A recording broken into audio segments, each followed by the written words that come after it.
Did you just click on this video? Because if you did, you kind of fell into my trap. Well, I don't know if I'd call it a trap, but it's a couple of different topics that I use to cover my headlines with my videos and all of our clients' videos.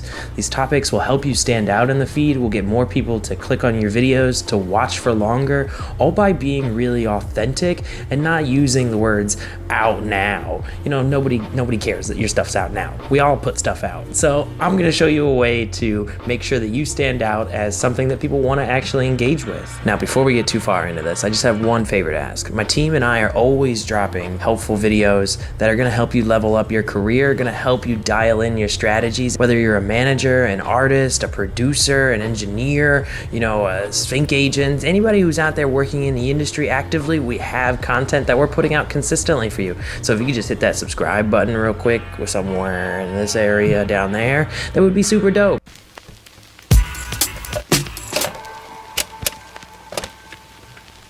So what's up? I'm Willie Chill. I've spent the last couple of years of my life dialing in marketing strategies for big record labels, independent musicians, working with Live Nation, helping them build some of their first VIP programs, now managing about $75,000 to $100,000 in ad spend for Artist Collective, working with musicians all over the world.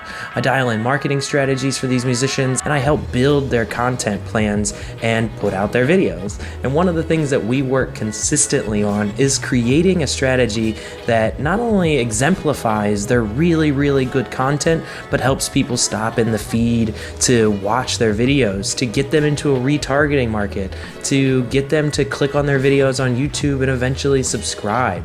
And I want to show you the different tactics that we use with all of our clients, with my videos that got you here in the first place, and why we do these things. Let's get into it. So the first topic I want to talk about is one of the least used in our Rolodex. It's called a pattern interrupt. And so a pattern interrupt is going to acknowledge the fact that this is an ad. So if we were running this as a pattern interrupt, I might say, well, I spent all my marketing dollars on this ad for you.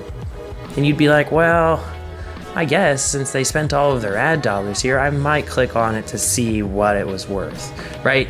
Allowing for you to make that judgment call, acknowledging the fact that this is an ad, gets people to stop a little bit more consistently because it's not part of the normal. When's the last time you saw somebody acknowledge it was an ad that you were seeing?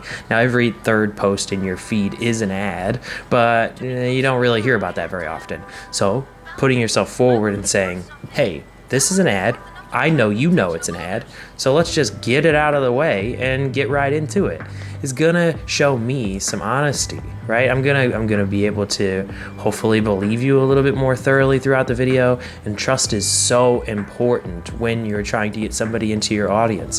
If I can trust you, even just slightly, I'm more likely to like you. So that's where we wanna start moving the relationship and the conversation. Is more towards trust and liking and loving, you know, you and your content and your brand and your story. So if you're doing those things on a regular basis, then that pattern interrupt can really come in handy here. The next topic that we don't really use too often either, but is still really important to acknowledge, is a narrative loop.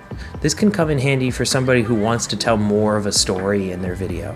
So in the headline, you can say, we did this, then that happened. So you're acknowledging that something happened first, and then the result is in your video. So this gives the viewer the chance to say, okay, I know half of the story, but I want to know the other half. What's the other half of that story, and what's going on here? So you click on the video to figure all of those things out, and with a strong narrative loop headline, you're able to force people to want to inquire about what's within. So the stronger the narrative loop, the stronger the story in the video, the more it'll work. So just be conscious of, if we are telling a story in the video, to acknowledge that fact. Again, don't try to be so clickbaity here, just really try to be as authentic as possible. And if something is really going on in the video and something really happened beforehand, there's no problem in telling them that, people want to get involved in your story.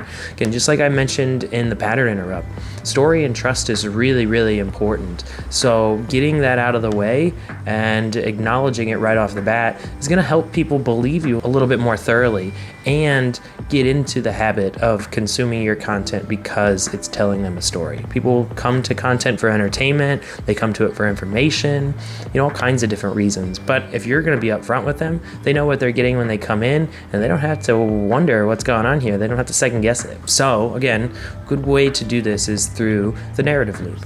I did this, then that happened. The next thing on my list here is called a tease. So you could say, we got 1 million views for doing this.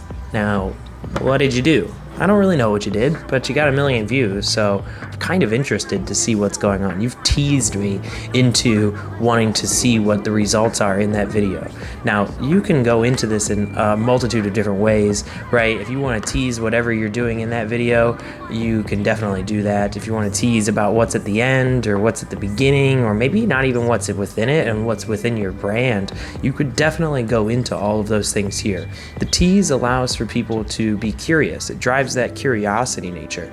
Now, is it going to drive any trust with your brand? Maybe not, right? So you really have to be conscious of what kind of teases that you're making so that you're not coming off as overly clickbaity, right? Because sure, these topics might seem a little clickbaity, but in all reality, what you're trying to drive is a narrative, a story with authenticity that drives towards who you are, right? Sure, they might fall into certain categories, but they all come from you, right? They're authentically you. So if you're teasing about something, yeah, you might find this one to be a little clickbaity, but it does its work, right? If you got 1 million views because of whatever's in the video, I'm curious enough that I want to check it out. And if it's good content, I'm more likely to stick around and see what's up with the future content, or maybe even engage with it right now. One that we do use quite frequently, though, is called a question. And I don't really need to tell you what a question is, because I'm pretty sure we all know, but you could always ask something along the lines of, do you think you could do this, right? And I'm just coming up with these off the top of my head, but,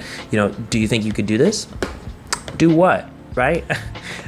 Well, lots of things, I suppose, right? But I'm going to be curious enough to want to click on the video or stop in my feed to see what it is you're doing, if I can actually do it, and validate what's going on. Especially if there's comments on the video, then I'm more likely to be curious about what's actually going on. What are you accusing me of not being able to do or questioning my ability to do, right? You're really calling somebody to the forefront here. You're calling them out and saying, hey, can you do that? Or, any types of questions that you might be able to pose that are more relevant to your brand or the story or the video or whatever's going on, then you might be able to drive conversation in that video or in those comments. And that's where you really get the opportunity to talk to people, right? Because these headlines are supposed to, again, drive the narrative, drive the story, build that authenticity, but also encourage conversation, right? So the majority of the reason we put out videos with my team here and our clients is to bring them into a retargeting market, a retargeting audience of people that we can talk to again. If there's no return path on our campaigns, we typically don't run them. Just because what's the point of talking to somebody once, especially if they're super engaged? We want to talk to them again and again and again, be able to drive that ROI.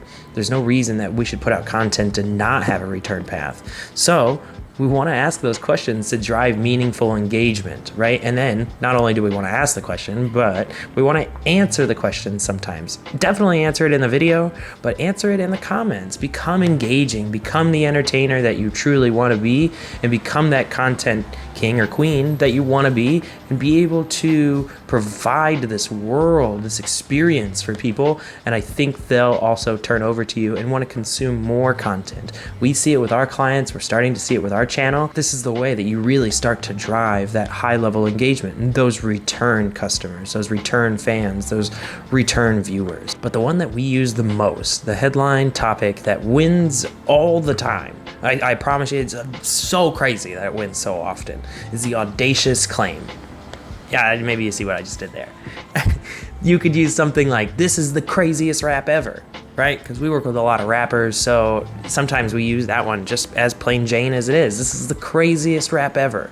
People are like, I'll be the judge of that. I've heard some crazy raps before, right? Okay, cool. So you've heard some crazy raps, but maybe this is the craziest one ever. That gives that authenticity again. Like, so you're saying, sure, jokingly, like, this is the craziest one ever, but in the comments, you're able to kind of talk those things out. But if the artist was really spitting bars, then there's a good chance that people are going to be like, yeah, that was fire, or that was really dope, you know, and it's going to allow for you to open up the door to more conversation again. The audacious claim is really what stirs the pot, right? So you're saying this is the craziest rap ever. No way. No way. I've heard so many raps before. There's no way that this one is the craziest. So I'm going to go in there, and I'm also maybe kind of looking to stir the pot a little bit.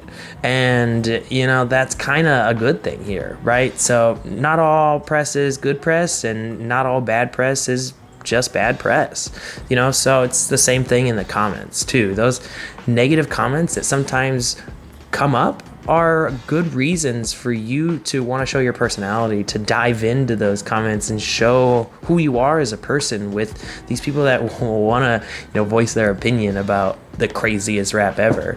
You know, maybe you're not the craziest rap ever. Maybe you're a big fan of so-and-so, but that's not the point here. The point is you got them to stop. You got them to watch a little bit of your video. You got them to watch enough that they decided that they wanted to offer their opinion for you, be it good or bad, right?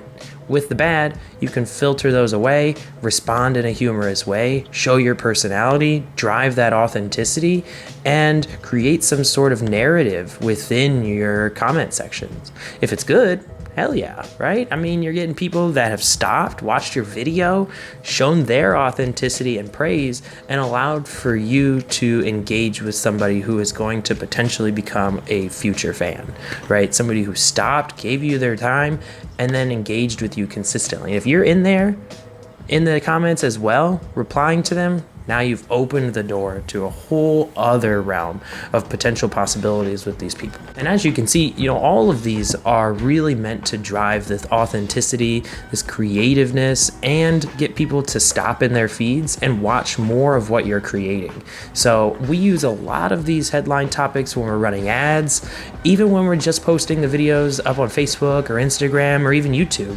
right? The idea is that we just want to get people to stop for a little bit, especially when we're running to cold audiences or people who have never heard of us before. Then there's a better chance that if we serve them a second post or a second ad, then they might be able to, you know, start getting into our brand, into our story. And then let's do it a third time, a fourth time. Let's get them on our email list, right? Let's offer them something free.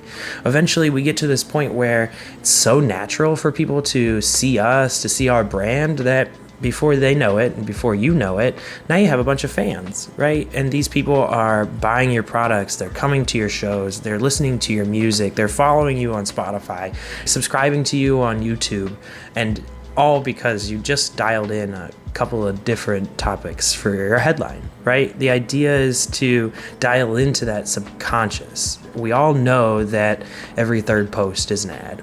But how do you dial into that subconscious and show people that there's more to it than that, right? You don't need to create this long headline that goes in depth about pain points, while also very good. You know, there are ways to do it much easier. And if you use these 5 headline topics, then you're going to find yourself a lot further ahead of the curve.